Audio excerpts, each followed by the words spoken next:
That was another, we had another lyric on that tune. It was, I forget what the lyric was, but we thought that tune was right for the period. And so I forget what the original lyric was. It was I know something you else. had second and third lyrics here. They're wonderful lyrics about getting into a baseball park for only a fin and listening to the Eddie Cantor show. Yeah. Where did all that beauty Yeah, go? that's funny. Yeah. Was that ever performed? Not Sometimes in a review, Yeah. people will do that if they dig it out. They had a certain time problem. They had to do it quick. Yeah. The sheet music for the song labels the song as medium ragtime. What does that mean? I don't know. How It to doesn't play it. sound like my. That's how. Is that what it says? That's what it says. Ragtime? Medium ragtime. medium I don't know what that means. I don't know. I think it's not inaccurate, but rags is usually dun, ding, ding, ding, ding, bum, bum, bum. But yeah, I suppose it's not. I may have put that in. Was it meant entirely for piano? Excuse me? Was it meant entirely for piano? Yes. As I say, that was an idea that he wanted it with orchestra. And Much better the way they did it. yeah. With the lace doily on top of the upright piano. Perfectly right for period. For a house in Queens. What do you think the song meant to audiences that identified with it in the 70s? Don't know. I thought it hit a nostalgic note that It's Lee like caught. Satiric, too. That it was. I was going to say it was nostalgic, but it was satiric, and that was a kind of rare blend. I mean, that only Kurt Weill was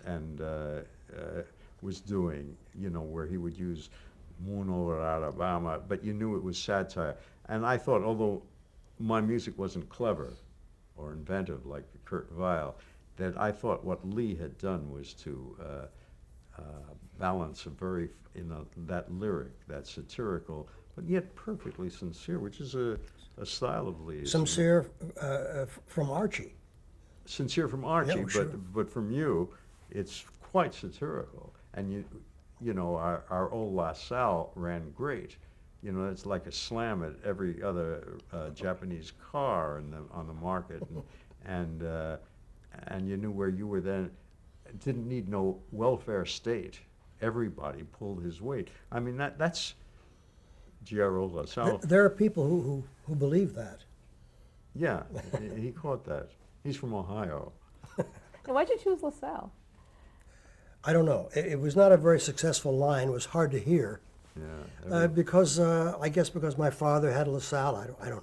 Yeah, it was. I didn't even know the La Salle car, but I recognized the word that it was.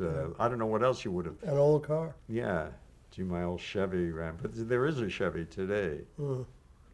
It's just, in retrospect, it seems like we made all perfect choices. It metered properly. Yeah, he had a lyric about he had a 12 tube radio. Now nobody ever talks about that anymore. But Archie sang, I had a 12 tube radio. Loved the Eddie Cantor show. Oh, you know, come on. It was so perfect for a man of that age. And where did all that beauty go?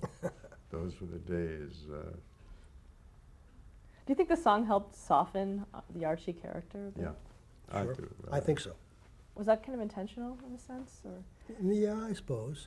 Yeah, If you would have said, here's the assignment, soften him, maybe we would have tried too hard. But what it was, Lee, just in his invention, came out with a guy who was sincere in his prejudices. in his prejudices and didn't quite say, you know, and he said everybody pulled their weight. Well, he didn't say, you know, white people knew. So he didn't go, I suppose if it had been written today, one would be tempted because one has the license to say whitey but Lee, being the man he is, I think just cut it right in the middle.